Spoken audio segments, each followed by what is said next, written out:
Hello and welcome to Anime Memories, and on this episode I'm going to be talking about Gata H Kei. I first heard about this from a reviewer called Vixen, if anybody remembers her. She didn't like this very much. In fact, she said that this was the lowest, bottom of the barrel ecchi crap that only perverts could possibly enjoy. So naturally I gave it a watch. I went in expecting something bad, like something so pathetically bad that it would end up being hilarious. But it turned out to be my favourite comedy anime of all time. To say that this was better than I expected is a massive understatement. Yamada has the unusual goal of having sex with 100 men by the end of high school. She decides that her first time will be with her classmate Kosada, since he has a similar level of sexual experience. Unfortunately, this doesn't go according to plan because, like with many virgins, she has no idea what the hell she is doing. The story follows Yamada as she constantly tries and fails to have sex with Kosada. I'll start with the comedy since that's where the main focus is. And the comedy here is some of the best I've ever seen in anime. It's usually so crude that it makes you laugh simply because of how shocking it is. On your back! I'm sticking it in! At times, the comedy is relentless. It constantly throws out funny situations and you'll barely have enough time to breathe. And on top of all that, many of the jokes were legitimately clever. This might seem weird, especially since I'm talking about an ecchi anime, but the writing here is smart. This is some of the best comedic writing I've ever come across. Look, I know this might be hard to believe, but I'm dead serious. It's really that good. Another great aspect of this show is the romance. From reading the premise, I couldn't have ever seen this coming, but the romantic scenes were touching. I genuinely wanted to see the leads get together. But of course, they still managed to slip some comedy into these scenes. I especially liked how they covered the confusion and frustration that often comes up during adolescent relationships, even if it was greatly exaggerated. A kiss?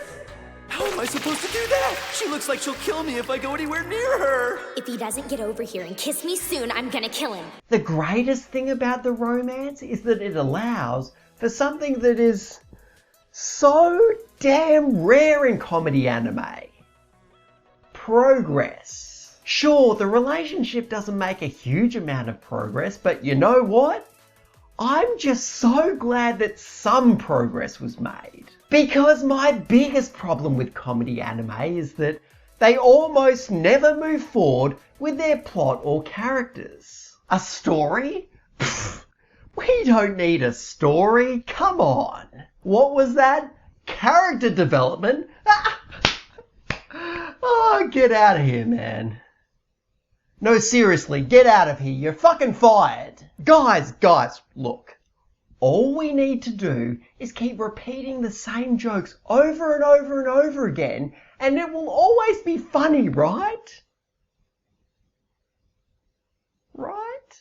The fact that this has both a story and character development makes it so much more engaging than its competitors. However, the romance presents what many people see as the biggest issue with this anime. Because of the synopsis, many people were disappointed that this only focused on Yamada's relationship with one boy rather than 100 boys. I guess they were expecting a raunchier version of The World God Only Knows, but honestly, I prefer what we got. I feel that if they had have stuck with the 100 boys premise, it would have been yet another repetitive comedy with no story progress at all. Being that this is an ecchi anime, it's very fan service heavy. In fact, it probably has more fan service than anything else in my collection. This would normally be a massive negative, however, it fits with the raunchy tone and there are a lot of sexual jokes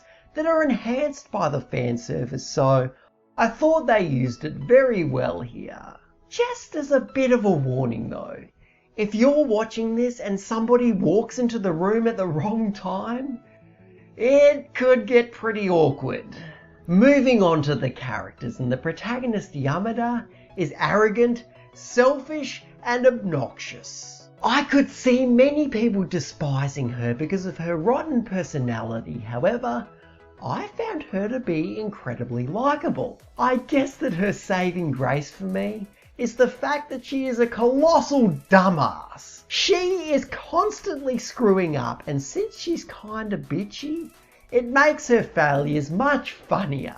It is also implied that her rough exterior is a defense mechanism since she has difficulty expressing her emotions. This is something I feel everybody can relate to. At some point we've all put up a tough front to hide our feelings because we were scared of being rejected or humiliated. Then we have Kosada, who is a great guy who will happily help out anyone in need. I would usually criticize this type of character for being bland, however, Kosada was so unbelievably nice that I couldn't bring myself to hate him. He was the main reason why I wanted the romance to prosper, because he deserves it. He truly deserves to have an attractive girlfriend, especially with all the crap that Yamada puts him through. The rest of the cast were pretty good as well. They either act as support for the leads or as an interesting obstacle that spices up the story. I thought that they all fulfilled their roles really well with the exception of Yamada's sex god thingy. She is very loud and most of the time she spouts these stupid one-liners. Oh yeah, get it, girl! She does have some good lines, but she was still the least funny thing in the anime. When talking about the art and animation, I would say that it's decent. I'm not really criticizing it, I'm just saying that it's not anything exceptional. I will say though that the visuals are pleasant to look at and they're good enough to where they don't take any attention away from the story. Like all good comedies, the soundtrack here is used to accentuate the jokes. And the music here succeeds at that with flying colours. There were many scenes that I found hilarious solely due to the goofy song that was playing in the background. If I haven't convinced you to watch this yet, I don't know what else I could say. If you have even the slightest interest in raunchy comedies, then you should greatly enjoy Gata H Kei. And like with Peach Girl, it's part of Funimation's save line, so it's really cheap at only $12. This is an absolute steal, especially since the DVDs contain hilarious outtakes. Think about it, I asked for the same thing you did. 100 dicks. How can you not want to check out this show after an amazing line like that? So anyway, thank you very much to everybody who watched this video. If you have any feedback, feel free to leave a comment, and if you like this video and want to see more, feel free to subscribe as well. Thanks again, and I'll see you next time.